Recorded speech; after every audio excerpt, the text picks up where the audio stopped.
Welcome to Traceability, the podcast where we connect the dots between leadership, technology, and transformation. I'm your host, Dr. Tracy Edwards. And as we close out 2025, one word has defined nearly every conversation, and that word is transformation. Transformation is not a single moment. It's a series of choices. Choices to see differently, to lead differently, and to live differently. In this special episode, we are revisiting the voices that guided us through that process in this last season. From self-awareness to courage, from belonging to governance, and from burnout to renewal. Every transformation begins with a mirror moment. That instant when you realize average is not your truth. And all of a sudden it was super clear in my mind that I was completely average. And I'm sitting there like, but whoa, because one, I don't want to be average. And two, I know that I'm meant for more than that. But how do I get from where I am to where I'm meant to be? And for me, that fully activated was knowing what I wanted and then really leaning into what are my strengths? What are the strengths that I have? What are those natural abilities, those things that I showed up with? And how can I use them to do more and more and get to the place that I was meant to be and really activate me in a more full way? Consuelo reminded us that clarity is the first spark of change. You cannot evolve until you see yourself clearly. Transformation rarely feels comfortable.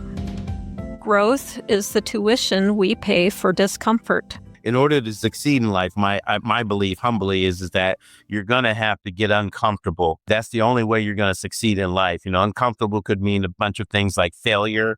It could mean facing your anxieties, facing your fears, but just getting uncomfortable in general just means that that's how you're going to grow.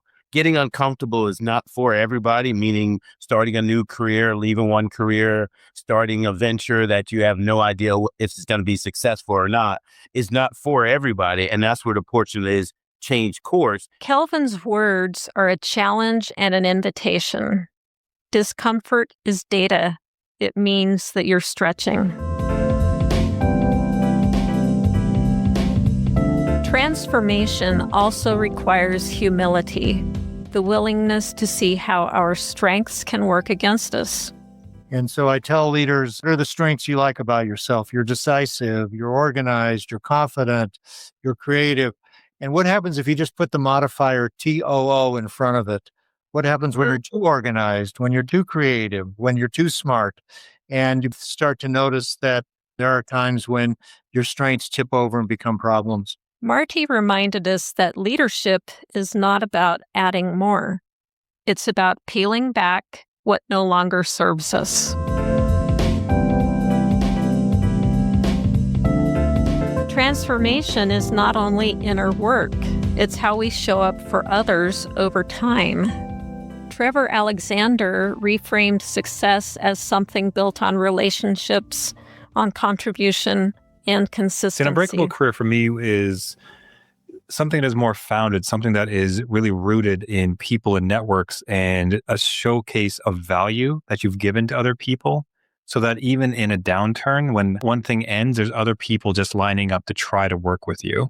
And for myself, having some nice case studies or having like a beautiful portfolio becomes table stakes in a difficult market. Trevor reminds us performance matters, but trust is what endures. Create value so consistently that your network becomes your safety net.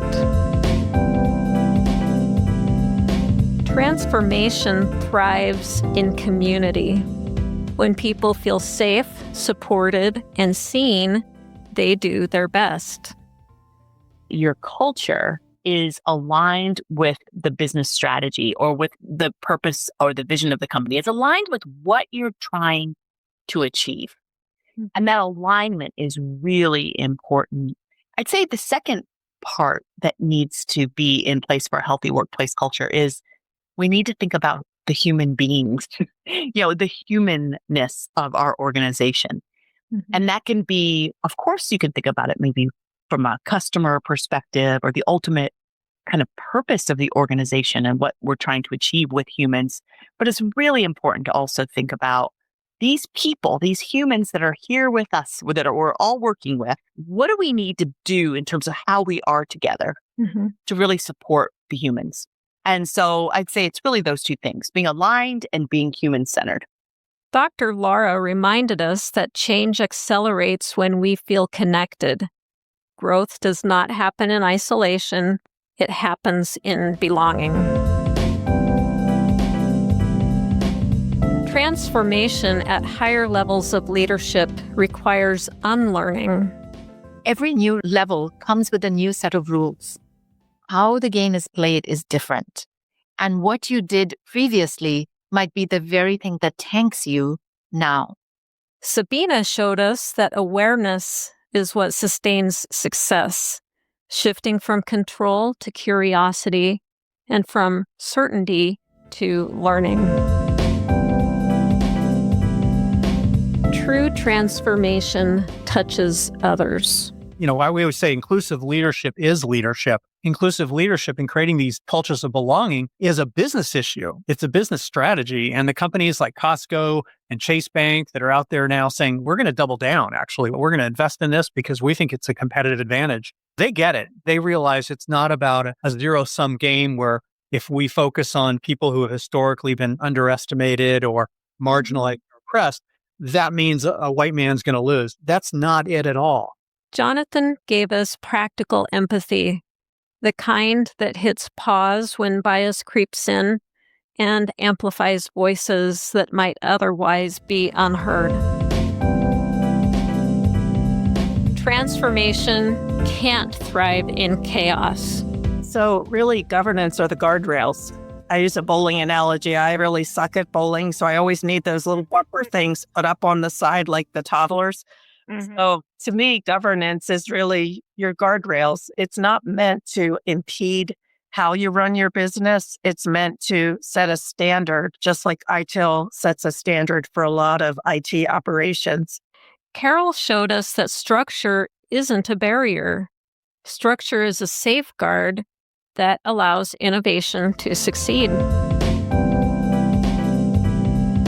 Transformation is a daily decision, not a one-time event. I love bringing your whole self to the situation. And one of the things that I say to people that I get to coach is my overarching goal is for you to show up whole no matter where you are.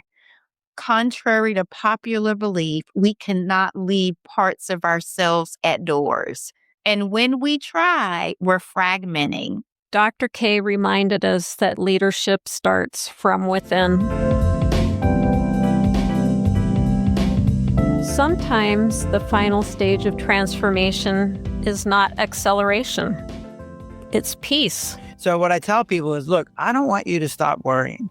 I want you to be able to pay attention that there could be some bad things that could happen, but I don't want you to have the fear reaction. So the answer then is to plan, but without fear. Dr. Sprouse reminded us that transformation isn't about becoming someone else.